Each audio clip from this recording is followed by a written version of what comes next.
भाग घेणं बंधनकारक. कारण केवळ त्यांचं वक्तृत्व चांगलं असून चालणार नाही, लिखाणाची आवड व्हायला पाहिजे. केवळ लेखन चांगलं असून उपयोग नाही, त्यांना बोलण्याची सवय पाहिजे. आणि म्हणूनच पहिल्यांदा या दोन्ही स्पर्धा विद्यार्थिनींना बंधनकारक ठेवलेल्या होत्या. त्यानंतर मराठी विषयाच्या शिक्षकांनी आपापल्या वर्गातल्या विद्यार्थिनी ज्या दोन्हीमध्ये काम करू शकतील किंवा आवड आहे अशा विद्यार्थिनी निवडल्या. आणि खरंच छान वाटलं, कारण दोन्ही गटामध्ये 100च्या वर विद्यार्थिनी निघाल्या.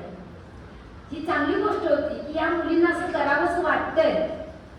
तर इतक्या मुलींना तरी स्पर्धेला नेणं शक्य नव्हतं, म्हणून एक प्रथम फेरी घेतली आणि त्यामध्ये त्यांना आधी वेळ दिला की तुम्हाला आवडेल ती गोष्ट, आवडेल ते वक्तृत्व 1-2 मिनिटात सादर करा.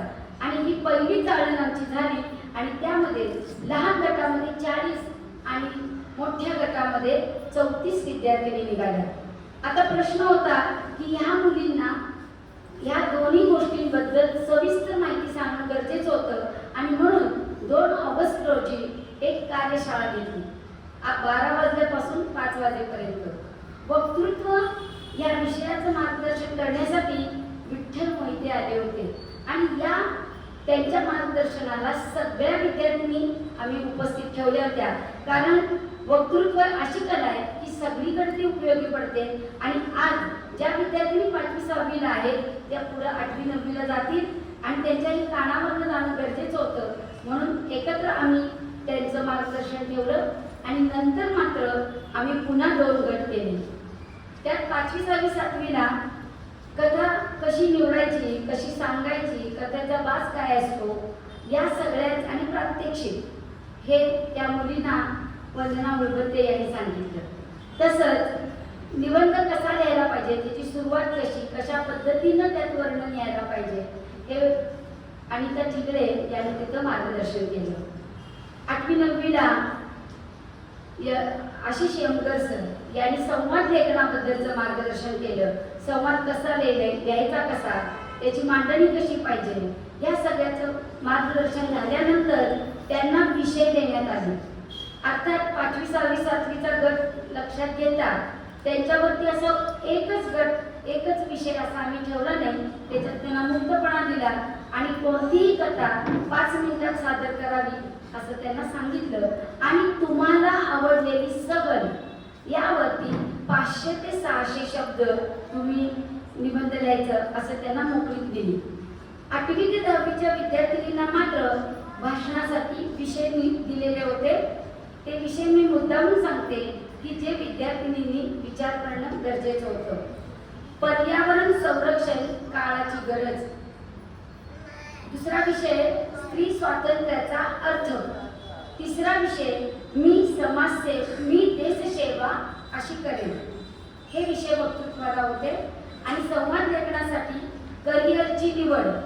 मग ही जी निवड आहे हे संवाद कुणाच्यात होतील, विद्यार्थिनींच्यात आणि पालकांच्यात होतील, शिक्षकांच्यात, विद्यार्थिनींच्यात होतील, 2 विद्यार्थिनींच्यात संवाद होतील असं त्यांना मुक्तपणा दिलेला होता.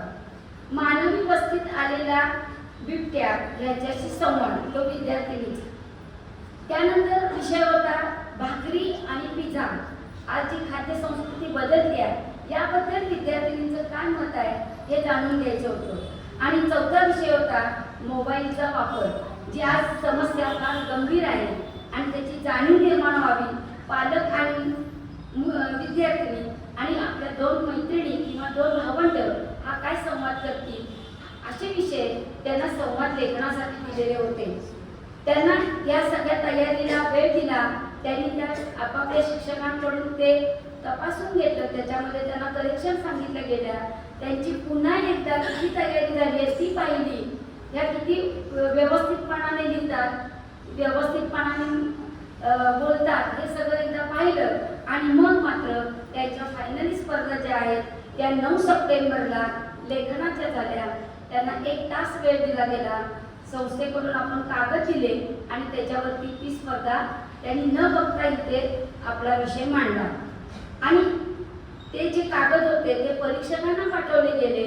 त्यांनी सुद्धा अतिशय चांगल्या पद्धतीने न कंटाळता एका दिवसात त्याचं परीक्षण करून त्या सोमवारी घेऊन आल्या आणि 11 तारखेला त्यांच्या वक्तृत्व आणि कथाकथनाच्या स्पर्धा या ठिकाणी झाल्या.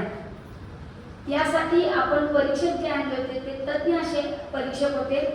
5वी ते 7वी गटासाठी पद्मजा वझे आणि श्रीमती अस्मिता केळकर यांनी काम पाहिलं. 8वी ते 10वी गटासाठी सुलभा देशपांडे आणि अस्मिता इनामदार यांनी काम पाहिलं. आणि पहिल्यांदा असं ठरलेलं होतं की दोन्ही गटात मिळून 1 नंबर काढायचा, पण विद्यार्थिनींची संख्या, त्यांचा उत्साह आणि त्यांचं श्रम हे पाहता असं ठरलं की 4ही गटामध्ये वेगवेगळे नंबर काढायचे आणि जास्तीत जास्त विद्यार्थिनींना पारितोषिकं द्यायची. आणि हे 4 गट वेगळे केले आणि प्रत्येक गटातून 3-3 नंबर यामध्ये काढले गेले. दोन्ही स्पर्धेंना खूप चांगला प्रतिसाद मिळाला. विद्यार्थिनींचे जे मार्क जर पाहिले तर अगदी एखाद्या मार्काने त्या पुढे मागं आहेत, इतक्या चुरशीच्या स्पर्धा झाल्या. आणि या स्पर्धेचं आज फलस्वरूप म्हणजे त्या विद्यार्थिनींना आज आपण इथं पारितोषिक देत आहे. यासाठी मला सगळ्यात मराठी विषय शिक्षक यांचं सहकार्य लाभलेलं आहे. आणि माझ्यावरती या स्पर्धेची जबाबदारी संस्थेनं टाकली, विश्वास शाळेनं दाखवला आणि या स्पर्धा यशस्वी करण्यासाठी मी छोटा गाडीचा वाटा उचलण्याची मला संधी दिली, त्याबद्दल मी ऋणी आहे. धन्यवाद. धन्यवाद मॅडम. यानंतर डॉक्टर सुवर्ण दिवेकर पुरस्कार निवड प्रक्रिया अहवाल सादर करीत आहेत श्रीमती सरिता मांडकापुरे.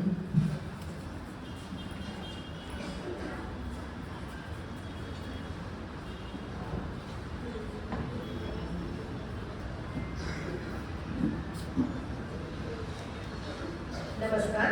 डॉक्टर सुवर्णा दिवेकर बहुआयामी गुणवंत विद्यार्थिनी पुरस्कार इयत्ता 8वी, 9वी, 10वी मधील प्रत्येकी एका विद्यार्थिनीला जाहीर झाला आहे.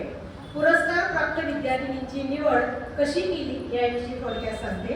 या पुरस्काराची घोषणा झाली या संदर्भातील मार्गदर्शन माननीय उपाध्यक्षा नीलाताई बोडस मॅडमनी आम्हाला केले.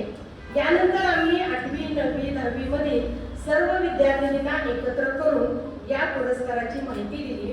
प्रमाणपत्रांच्या फाईली वर्ग शिक्षकांच्याकडे देण्यास सांगितल्या.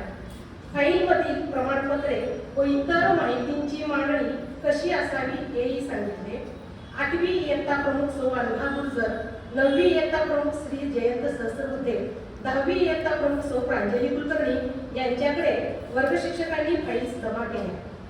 8वीच्या 27, 9वीच्या 35 आणि 10वीच्या 21 फाईल्स आल्या होत्या. यानंतर निवड प्रक्रियेची पहिली फेरी सुरू झाली. 8वी, 9वी, 10वीचे इयत्ता प्रमुख आणि त्यांच्याबरोबर 8वी साठी श्रीमती आशा खोगरे, 9वी साठी सौ राजश्री देखणे, 10वी साठी मी श्रीमती सरिता मांडकापुरे फाईलिंगची छाननी सुरू केली. यामध्ये प्रत्येक विद्यार्थिनीला मिळालेल्या प्रमाणपत्रांची मोजणी केली. त्याप्रमाणे प्रमाणपत्रांचे विभाजनही केले. स्पर्धा परीक्षा, बाह्य स्पर्धा, शालेय स्पर्धा, कला, खेळ, अभ्यास, संगणक आणि इतर विषयांमध्ये विभागणी केली. प्रमाणपत्रांच्या संख्येबरोबर ती प्राथमिक का माध्यमिक स्तरावर आहे हेही पाहिलं. स्पर्धांमध्ये तिचा फक्त सहभाग आहे का उत्तेजनार्थ की नम्रातील आहे हेही पाहिले. तशा नोंदीही केल्या. या फेरीतून 8वीच्या 6, 9वीच्या 7 आणि 10वीच्या 10 विद्यार्थिनींची मुलाखतीसाठी निवड झाली. निवड प्रक्रियेच्या दुसऱ्या फेरीमध्ये समिती नेमली गेली. या समितीमध्ये संचालक मंडळातील माननीय सौ विभावरी राजोपाध्ये, माननीय सौ गायत्री कुलकर्णी, उपमुख्याध्यापक श्री मिलिंद कुलकर्णी, श्रीमती खोगरे, देखणे, मांडकापुरे असा 6 जणांचा समावेश होता. या समितीला गुणदानासाठी लागणारे आवश्यक साहित्य देणगी प्रमुख सौ संगीता खराडे यांनी पुरवले. गुणदान तक्ते टाईप करून देण्याचे काम श्री विनायक देशमुख यांनी केले. प्रत्यक्षात विद्यार्थिनींना बोलवून मुलाखती घेण्यास सुरुवात केली. राजोपाध्ये मॅडम आणि गायत्री कुलकर्णी मॅडम यांची प्रश्न विचारण्याची पद्धत खूप छान होती. त्या दोघींच्या प्रश्नांना विद्यार्थिनी पूर्ण आत्मविश्वासाने उत्तरं देत होत्या. मग आम्हीही त्यांचे अनुकरण केले आणि आपापल्या परीने प्रश्न विचारू लागलो. आम्हा 6 जणांच्याकडे विद्यार्थिनींचे नाव आणि गुणदान तक्ते होते. तसेच तिची इतर माहिती आम्ही कच्च्या कागदावर उतरवत होतो. यामध्ये तिचा छंद, करिअरविषयी तिची कल्पना, पुढील शिक्षण काय घेणार, समाजाबद्दल नसेल तरी कमीत कमी वर्गातील मैत्रिणीबद्दल तिची असलेली आस्था, पालकांची माहिती, मुलाखतीस उत्तर देताना तिची बोलण्याची पद्धत, नम्रपणा, शिक्षकांबद्दल असलेला आदर, आवाजदार वाचन, वाचलेल्या पुस्तकांविषयी दिलेला संदर्भ, देशातील काही घटना, व्यक्ती तसेच देशासाठी काय करणार यावरील तिचे मत, एकंदरीत तिचे वर्तन यावर गुणगान केले. तिने मिळवलेल्या प्रमाणपत्रांचाही क्रायटेरिया ठरवून 1, 2, 3, 4, 5 असेही गुणगान केले.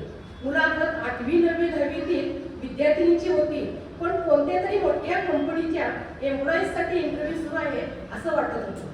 मुलाखती झाल्यावर आम्ही आपापल्या बेरजा केल्या, परत प्रत्येक विद्यार्थिनींच्या बेरजेची एकवट केली. जिचे गुण जास्त ती डॉक्टर सुवर्णा दिवेकर बहुआयामी गुणवंत विद्यार्थिनी पुरस्काराची मानकरी ठरली.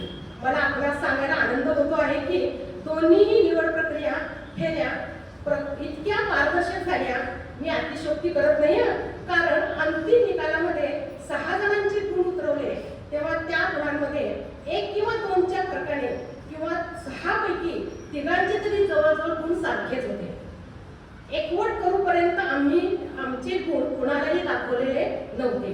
यानंतर निकाल आम्ही मुख्याध्यापकांना दाखवला, त्यांनी आमचे कौतुक केले. त्यांनी हा निकाल उपाध्यक्ष बोडस मॅडमला कळवला. बोडस मॅडमनी आमचे कौतुक केले. यापुढेही संस्था पदाधिकारी यांच्या मार्गदर्शनाने अधिकारी, शिक्षक व शिक्षकेतर सहकारी यांच्या सहकार्याने असेच काम करू असे आश्वासन देते. संस्थेने आमच्यावर विश्वास टाकून आम्हाला एक सुंदर अनुभव घेण्याची संधी दिली, त्याबद्दल धन्यवाद.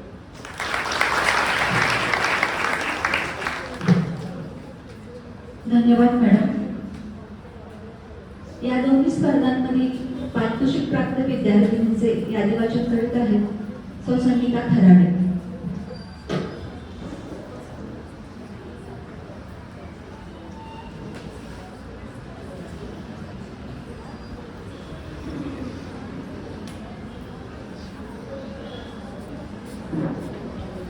आजच्या कार्यक्रमाचे अतिथी माननीय श्री नेहल दिवेकर यांना विनंती, त्यांनी आमच्या विद्यार्थिनीचं कौतुक करावं.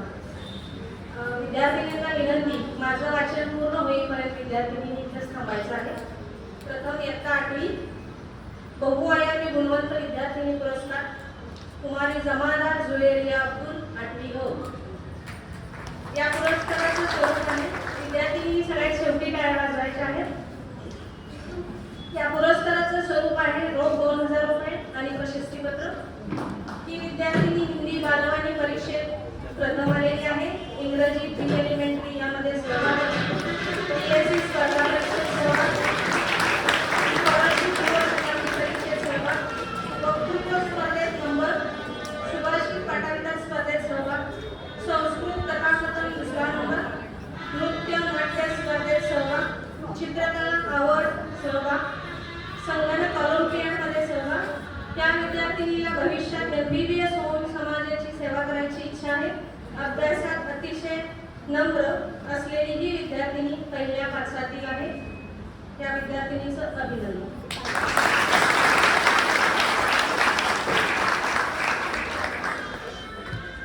या विद्यार्थिनीचे पालक आले असतील त्यांनी कृपया स्टेजवर यावं.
मूलभूत